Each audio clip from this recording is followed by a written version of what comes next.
الحمد لله رب العالمين والصلاة والسلام الأكملان الأتمان على من بعثه الله رحمة للعالمين نبينا محمد وعلى آله وصحبه أجمعين أما بعد الله سبحانه وتعالى يسفك هونو سلا إسلام وبت سلا إسلام محاسين ملكام قزتاوج بتنشو كباهر وسط በማንኪያ ወይም በጭልፋ እንደመውሰድ የተወሰኑ ነፃ ወራቆችን እየተመለከትን ነው። ባረከላሁ ፊኩም።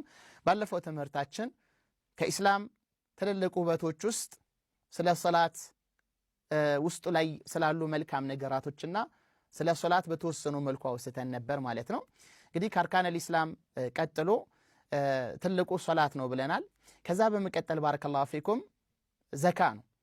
ዘካ ማውጣት ባረከላሁ ፊኩም እርስ በርስ መተሳሰብን ሀብታሙ ለድሃው እንዲያዝን ድሃው ቀልቡ እንዳይሰበር እንደዚሁም በሀብታሙና በድሃው መካከል መጥፎ የሆነ ስሜት እንዳይኖር ጥላቻ እንዳይኖር ምቀኝነት እንዳይኖር ሀብታሙ አካል የሆነ ነገር ሲደርስበት ድሃው በሱ አደጋ እንዳይደሰት የሱ ችግር ለሱም መስሎት አንድነት እንዲመጣ በዚህ አይነት መልኩ የሚሰራ የሆነ ትልቅ አምላካዊ ትእዛዝ ነው ዘካ ማለት።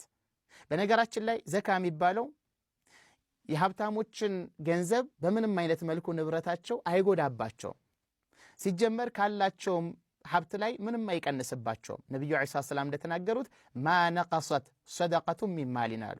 ሰደቃ ለሚስኪኖች የሚሰጠው ገንዘብ ካለው ካፒታል ላይ ምንም አይቀንስበትም።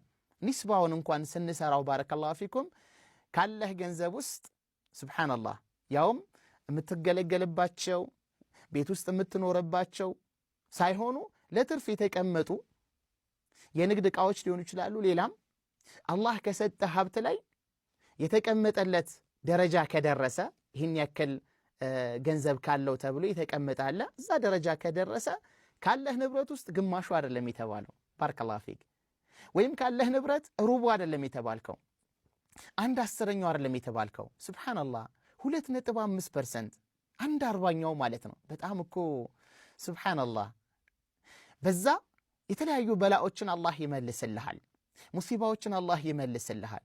ሲጀመር ገንዘብህንም አላህ በረካ ያደርግልሃል። ዘካ የተባለበት ምክንያት ስለሚያጸዳ ነው። አንደኛ ገንዘባችንን ከሚስኪኖች ሐቅ አጸዳ ነው ማለት ነው። ሁለተኛው ደግሞ ማንነታችንን ውስጥ ላይ ያለውንም ቆሻሻችንን በአጠቃላይ ሙሲባውንም አላህ ይጠራርግልናል በዘካ ምክንያት ማለት ነውና ዘካን ያዘዘ ኢስላም በውስጡ ላይ ትልልቁም ነገሮች ያሉበት መልካም የሆነ የዒባዳ ዘርፍ የሚያዝ የሆነ እምነት ነው ኢስላም ማለት ነው። ባረከላሁ ፊኩም። ከዛ በተጨማሪ እንግዲህ ፍላጎት ያላቸው የተቸገሩ ሰዎች ቀልባቸው እንዳይሰበር ያንተን ሀብት አይተው አላህን እንዳያማረሩ አንተ ስታገኝ አብረው እንዲደሰቱ አንተ ስታጣና ዱንያ ሲቀዘቅዝብህ አብረው የሚያለቅሱ አብረው የሚተክዙ በዚህ አይነት መልኩ መተሳሰብ ተካፉል እርስ በርስ መረዳዳት መደጋገፍ እንዲኖር ያደረገ እምነት ነው ማለት ነው። ባረከላሁ ፊኩም። ሌላኛው እንግዲህ ከኢስላም ካዘዛቸው መሰረታዊ ነገራቶች ውስጥ ጾም ነው። ባረከላሁ ፊኩም። ጾም ሱብሃንአላህ ትልቅ የሆነ ዒባዳ ነው። ጾም ለራሳችን አካላዊ የሆነ ጤና ወይም ደግሞ ለጤናችን ትልቅ አስተዋጽኦ ያለው ነው። ሐታ ከሐኪሞች ውስጥ በአሁኑ ሰዓት ላይ በጾም የሚያዙ ሐኪሞች አሉ። ምክንያቱም አብዛኛዎቹ በሽታዎች መነሻቸው ምንድነው ከተባለ ከምግብ ጋር ተያያዥነት ያላቸው ናቸው። ጾመኛ የሆነ አካል ከጨጓራ በሽታ ከሌላም በሽታ ሰላማዊ ሆኖ እስኪያፈጥር ድረስ ይቆያል። ነገር ግን ምግብ ሲነካ ወደ ምግብ ሲቀርብ ያ የነበረው በሽታ ወደ ነበረበት ይመለሳል ብዙ ጊዜ ማለት ነውና አብዛኛዎቹ በሽታዎች ተያያዥነት ያላቸው ወይም መነሻቸው ከምግብ ጋር የተያያዙ ናቸው ማለት ነው። ጾም ከአካላዊ ወይም ደግሞ ከጤና በዘለለ ትልቅ የሆነ አንደኛ አምላካዊ የሆነ ትእዛዝ ነው። አላህ ሱብሓነሁ ወተዓላ ያ አዩሃ الذين آمنوا كتب عليكم الصيام እናንተ አማኞች ሆይ ጾም በእናንተ ላይ ተደንግጓል። ከማ ኩቲበ ዐለ الذين من قبلكم ከእናንተ በስተፊት በነበሩ ሰዎች ላይ ግዴታ እንደተደረገው ሁላ لعلكم تتقون ሱብሃንአላህ አካላችን እንዲደክም እንድንራብ እንድንጠማ እንድንቸገር ፈልጎ አይደለም ኢስላም በጾም ያዘዘው። ባረከላሁ ፊኩም። የጾም ትልቁ ግቡ ምንድነው ከተባለ ጾም ከመደንገጉ በስተጀርባ ትልቁ ነገር ምንድነው ከተባለ ተሕሲሉ ተቅዋ አላህን መፍራት የሚባል ነገር እንዲገኝ ለአላህ ተገቢውን ፍራቻ ሰተን መጠንቀቅ ያለብንን እንድንጠነቀቅ ነው። የአላህ ቅጣት ወደኛ እንዳይመጣ የአላህ ቁጣ በእኛ ላይ እንዳይሰፍን ትልቅ መከላከያ ጋሻ እንድንይዝ ከሚያደርጉን ሰበቦች ውስጥ አንደኛው ጾም ነው። ባረከላሁ ፊኩም። እና ጾም አኽላቃችንን ያሳምርልናል። መልካም ስነ ምግባር ከሰዎች ጋር ያለን ትስስር ያማረ እንዲሆን ረመዳን ላይ አይታችሁ ከሆነ የሚሰዳደቡ ሰዎች ቁጥራቸው ይቀንሳል። ሱብሃንአላህ። በየመንደሩ አስቸጋሪ የሆነ በድምፁ ሲያስቸግር ሲቀውጥ የነበረ ሰው ጸባይኛ ሆኖ ጥምጣሙን አድርጎ ጀለብያውን ለብሶ ኮፍያውን አድርጎ ወደ መስጂድ ሲመላለስ ስታዩት በፌስታል ሳምቡሳ ነገር አንጠልጥሎ ወደ መስጂድ ሲሄድ ስትመለከቱት ፈያ ሱብሃንአላህ እንዲህ ምንድነው ምን ሰፍሩበት ነው ወይስ እሱን የሚመስል ሌላ ፍጥረት መጥቶ ነው እስክንል ድረስ በዚህ ልክ ሙሉ የሆነ ለውጥ እንዲያመጣልን የሚያደርግ ነውና እንግዲህ በአንድ ወር ውስጥ በተለይ ረመዳን ላይ የምንወስደው ትምህርት የምንወስደው ኮርስ ለቀጣይ እስከ ቀጣይ ረመዳን ድረስ ያለው ትልቅ ስንቅ እንዲሆን ነው አላህ Subhanahu Wa Ta'ala ይሄን ያዘዘው ማለት ነውና ጾም ትልቅ ነገር አለው።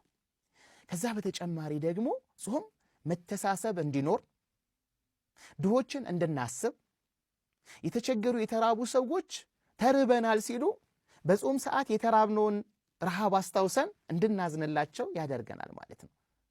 ከዓመት እስከ ዓመት ጾም ባይኖር ኖሮ የሰው ልጅ አላህ Subhanahu Wa Ta'ala ርዝቁን አስፍቶለት መብላት ሲፈልግ ፍሪጁን ከፍቶ የፈለገውን ማውጣት ገንዘቡን አውጥቶ የፈለገውን ገዝቶ ሰርቶ መብላት የሚችልበት ሁኔታ አቅም ያለው አካል ረሃብ ምን እንደሆነ ያስታውሰውም ነበር።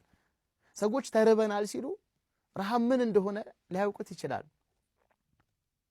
ነገር ግን የረሃብን ስሜት እንድንጋራቸው ለተቸገሩ ሰዎች እዝነት እንዲኖረን ትልቅ አስተዋጽኦ የሚያበረክት የሆነ አምላካዊ ትእዛዝ ነው። ባረከላሁ ፊኩም ጾም ሱብሃንአላህ። ከዛ በተጨማሪ ደግሞ ጾም የሚያዘው የዓለም ሙስሊሞች በአንድ ቀን ነው የሚይዙት። ጾማቸውን የሚያፈጥሩት የዓለም ሙስሊሞች በአንድ ቀን ነው። ይህ ትልቅ የሚሰጠን ነገር አለ። ኢስላም ዓለም አቀፋዊ እንደሆነ እንመለከታለን። የንትና ብሔር፣ የንትና ጎሳ፣ የንትና ቋንቋ ተናጋሪ እንትና አገር ላይ የሚኖሩ ሰዎች የለም። ባረከላሁ ፊኩም ሁሉንም አንድ ያደርጋል። ባረከላሁ ፊኩም በዓለም ላይ ያሉ ሙስሊሞች ጨረቃን አይተው ይይዛሉ። የረመዳን ጨረቃ መግባቱን ሲያረጋግጡ ጾማቸውን ይጀምራሉ።